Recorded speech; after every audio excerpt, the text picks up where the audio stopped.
Process क्या होता है डीकार्बनाइजेशन का? तो ये एक्चुअली डिकार्बन का ही होता है कि ये एयर इनटेक में हाँ हाँ। हम ये जो पाइप डाल देते हैं इसमें ओके। हाइड्रोजन गैस आता है। हम्म। तो हाइड्रोजन गैस से क्या होता है कि आपका कार्बन को लूज कर देता है। ठीक है। लूज करके फिर आपका सारा आपका टोटल 6 पार्ट्स क्लीन हो जाता है। आपका हम्म इंजेक्टर है, आपका पिस्टन है, हम्म। और आपका कैटालिटिक कन्वर्टर, एग्जॉस्ट, ओके। और आपका ईजीआर वाल्व, वो भी सारे क्लीन हो जाते हैं। में कि लोगों को मैनुअली करवाना चाहिए कि इस मशीन से? दी मशीन तो बेस्ट ही है इससे हाँ। अच्छा, क्योंकि यही एक वे है जिसमें आपका पोल्यूशन जीरो कर देगा। ओके। तो ये बेस्ट बेस्ट है, और आपका एवरेज का भी इम्प्रूव। और अगर आपका इंजन सही है तो आपको इंजन हम्म। खोलने की जरूरत नहीं है, बिना खोले सेफ वे में। ऑब्वियसली। दोस्तों, आप सबका स्वागत है हमारे चैनल पे।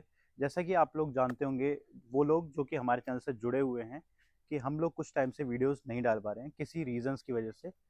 उस सबसे इम्पोर्टेंट टॉपिक के ऊपर हमारी वीडियो रहने वाली है, जो कि मेरी भी गाड़ी में प्रॉब्लम आ रही है। हमारी गाड़ी लगभग 1 लाख किलोमीटर के आसपास चल चुकी है, और ये इस गाड़ी की परफॉर्मेंस में डिग्रेडेशन आया है, इसकी परफॉर्मेंस में, माइलेज में। मतलब गाड़ी ऐसा लग रहा है बहुत भारी चल रही है, 1 लाख किलोमीटर के आसपास चल चुकी है। तो किसी ने मुझे बोला कि आप अपना इंजन खुलवा के डीकार्बनाइजेशन करवा सकते हैं, या फिर मशीन से करवा सकते हैं।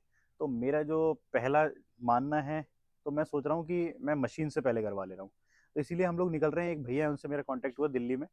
तो हम ग्रेट नोएडा से अब दिल्ली चलते हैं। मैं आपको दिखाऊंगा इस गाड़ी में क्या क्या दिक्कतें आ रही हैं। अभी तो मैं इसको स्टार्ट करूंगा तो आप देखना, स्मोक कितना ज़्यादा निकल रहा है गाड़ी में, स्मोक ओवर दिख रहा है। एक बार पास आके दिखाओ आप यहाँ पे।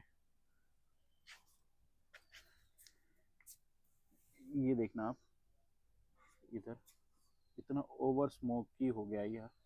हम तो इसी बेसिस पे देख पाते हैं, बाकी तो खैर वो टेक्निकल चीज़ है, तो मैकेनिकल मतलब मैकेनिक ही बता सकते हैं इसमें क्या दिक्कत है क्या नहीं है। मैं तो पहले ट्राई करके देख रहा हूँ, इससे अगर ठीक होता है तो ठीक है। मैं भी अपना रिव्यू आपसे शेयर करूंगा कि आप लोगों को भी ये चीज़ करवानी चाहिए नहीं करवानी चाहिए, ठीक है। उन्होंने 2,500 बोला है। अब आगे जाके देखते हैं क्या होता है। अब मैं गाड़ी स्टार्ट करके दिखाता हूँ, आप देखना कितना स्मोक आ रहा है इसमें।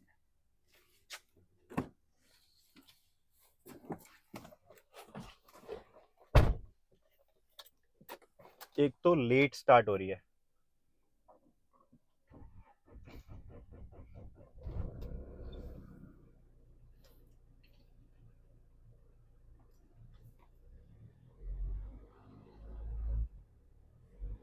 इंजन बहुत भारी फील हो रहा है।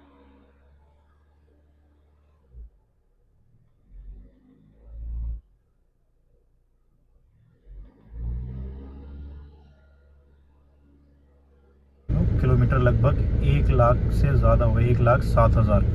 ठीक है। और इसमें कभी क्या, इसकी वजह से ना, जो मैं बता रहा हूँ डिकार्बनाइजेशन करवाना पड़ रहा है मुझे, इसमें इस वजह से कहीं ना कहीं चेक इंजन लाइट आ जाती है और चली जाती है, कभी आ जाती है चली जाती है, इस तरीके का काम हो रहा है। फिलहाल तो ये गायब हो गई है इसमें से। अब पता नहीं है, ये फॉल्ट भी दिखवाना पड़ेगा, शायद उस वजह से ही आ रहा है कि या फिर और कोई रीज़न है। और गाड़ी इतनी भारी चल रही है, मैं आपको क्या बताऊँ, तेल भरवा भरवा के परेशान हो गए हम इसमें। इतना तेल पी रही है पूरी तरीके से। दोस्तों, हमारी गाड़ी का डीप कार्बनाइजेशन का प्रोसेस स्टार्ट हो चुका है। फिलहाल यहाँ पे लगाया हुआ है। अब ये बताएंगे भैया जो हैं, हम ये इनके पास आए हैं। तो आप ये चीज़ बताइए, इसको यहाँ क्यों लगाया जाता है और क्या प्रोसेस क्या होता है डीकार्बनाइजेशन हाँ, का? तो ये एक्चुअली डिकार्बन का ही होता है कि ये एयर इनटेक में हाँ हाँ। हम ये जो पाइप डाल देते हैं इसमें ओके। हाइड्रोजन गैस आता है। हम्म। तो हाइड्रोजन गैस से क्या होता है कि आपका कार्बन को लूज कर देता है। ठीक है। लूज करके फिर आपका सारा आपका टोटल 6 पार्ट्स क्लीन हो जाता है। आपका हम्म इंजेक्टर है, आपका पिस्टन है, हम्म। और आपका कैटालिटिक कन्वर्टर, एग्जॉस्ट, ओके। और आपका ईजीआर वाल्व, वो भी सारे क्लीन हो जाते हैं। तो सारे क्लीन हो जाते हाँ, हैं। तो ये हाफ एन आवर का प्रोसेस होता है। ये गैस सर्कुलेट करेगा, कार्बन को हम्म। लूज करेगा, और एग्जॉस्ट के थ्रू निकाल देगा। तो इसमें टाइम कितना लगता है? हाफ एन आवर है ना? ये हाँ, ये हाफ एन आवर का प्रोसेस और इससे होता है। क्या क्या बेनिफिट मिलता है गाड़ी ये को? इसमें आपका फिर पिकअप का डिफरेंस आ जाता है। Pickup okay. में आपका एवरेज इंप्रूव हो जाता है। हाँ हाँ। तो आपका वाइब्रेशन कम होता है इंजन में, इंजन का उसके साउंड भी हिसाब चेंज से होता है। इंजन लोड कम लेगा, तो ऑयल का आपका मतलब कि प्रोसेस माइलेज अच्छा होगा, है ना? माइलेज हो जाएगा, तो वो अब हो एक बार जाएगा। हम देख लेते हैं मशीन में कितना टाइम हो गया, श्योर, कितना टाइम श्योर, स्टार्ट हो गया। श्योर। हाँ जी। जो मैं आपको लोकेशन के ऊपर बात कर लूँ, तो ये कालका जी में रहने वाला है। ये मैं बाकी टोटल भैया का ये नंबर यहाँ पे सिक्स मेंशन कर दूंगा। सिक्स पार्ट्स क्लीन हो जाता है, ये इस दिखा तरीके देते से हैं। है। मैं आपको दिखा देता हूँ क्या क्या पार्ट्स यहाँ पे क्लीन होते हैं। ये सब रहते हैं। ये रही मशीन इनकी। कुछ कितना टाइम हो गया यहाँ पे? ये अराउंड 19 मिनट्स हो गए। 19 मिनट्स हो चुके हैं। और ये हाफ एन आवर का प्रोसेस है प्रोसेस ना? होता है, और ये आपका एम्पियर होता है। हम्म। तो एक गैस कितने प्रेशर से जा रहा होता है, तो ओके। वो दिखा रहा होता है। तो और ये यहाँ पे ये बबलर होता है, ये पता चलता है कि ये आपका गैस गैस। सर्कुलेट हो रही है एक हाँ तरीके जी। से ना? हम्म। तो आपका क्या कहना है इसके बारे में कि लोगों को मैनुअली करवाना चाहिए इस मशीन से? नहीं, मशीन तो बेस्ट ही है इससे अच्छा, हाँ। क्योंकि यही एक वे है जिसमें आपका पोल्यूशन जीरो कर देगा। ओके। तो ये बेस्ट बेस्ट है, और आपका एवरेज का भी इम्प्रूव, और अगर आपका इंजन सही है तो आपको इंजन हम्म। खोलने की जरूरत नहीं है, बिना खोले सेफ वे में। ऑब्वियसली बात है, वैसे इतना कॉस्ट भी नहीं लग रहा है, कम कॉस्ट में आपको काफ़ी अच्छा रिजल्ट मिल सकता है ना? बिल्कुल श्योर। हाँ। एक बार और देख लेते हैं हम हाँ जी। इंजन की तरफ। अब एक बार भैया रेस देंगे।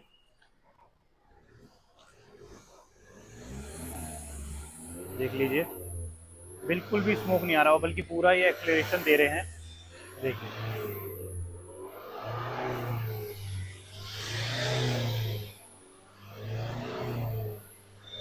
इस तरीके से रहने वाला है।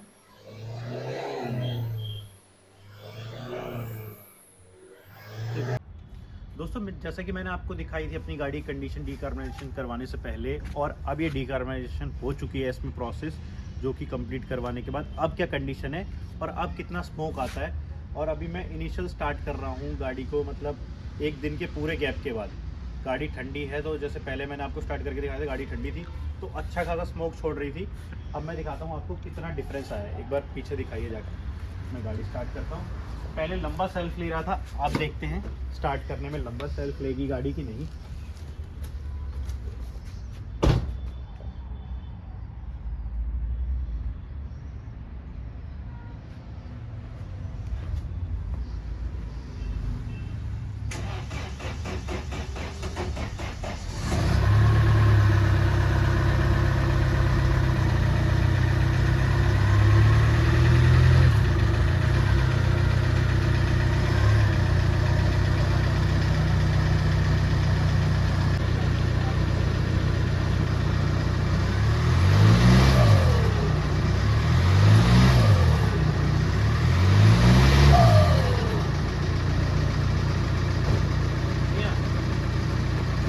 अब कैमरे में रिकॉर्ड हुआ हो, मुझे भी नहीं पता कैसी कंडीशन है, क्योंकि मैंने एक्सीलरेशन ले रहा था तो मुझे पता नहीं चला। कैमरे में मैं भी देख के बताऊँगा।